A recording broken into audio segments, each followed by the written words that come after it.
A push to close what lawmakers here in North Carolina call a rent a nonprofit loophole that's hurting affordable housing take another step forward today after approval from a House committee. The issue centers on a law that can let some apartment owners avoid property taxes if a nonprofit is involved.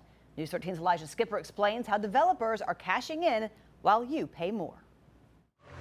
I think anytime you find a loophole like this, you need to close it as quickly as possible. And that loophole, lawmakers say, could be costing communities money without creating a single new unit of affordable housing. They have a nonprofit that, will own a very small percentage of whatever property they buy, and then this group goes in and they buys it. It's 99.9% owned by private equity folks. State Representative Ager says that small nonprofit stake can help for-profit businesses get a property tax exemption. They buy older properties that are already very affordable, and then they get the property tax exclusion or exemption. If those properties come off the tax rolls, local governments could lose revenue for schools, public safety, and other services. The people that are going to pay for it are the people that aren't getting the benefits, and that's going to be regular people and their homes and their, farms and all of those things. It all goes back to a 2013 Court of Appeals case out of Mitchell County. At Cane Creek Village in Bakersville, a nonprofit owned just 0.1% of the LLC Blue Ridge Housing, while private investors owned the rest. Just how important was that Blue Ridge Housing case to really how the law is interpreted? The statute we're talking about here is really just about 11 words, okay? So it's not surprising to me that we had courts help us to define this.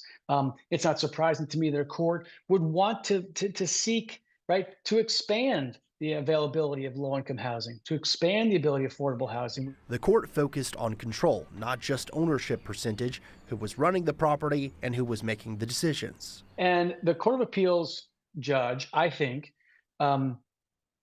worked hard to try to come up with a reason why this development would qualify for the exemption. It's also important to remember that what might be written on those documents, if there are separate informal agreements, outside those documents, that's not the spirit of the law here. That's not what's supposed to happen. Now lawmakers say it's time to tighten the law.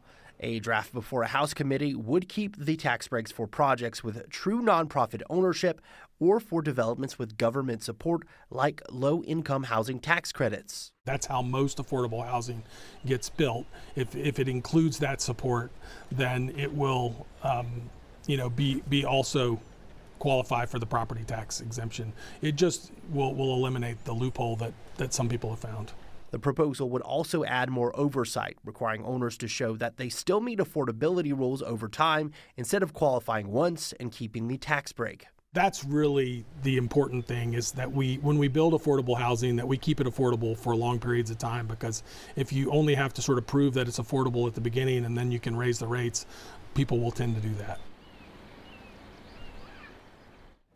The proposal went before the House Select Committee on Property Tax Reduction and Reform today, where it passed and is now expected to move forward this session. Lawmakers return to Raleigh April 21st when it could take the next step.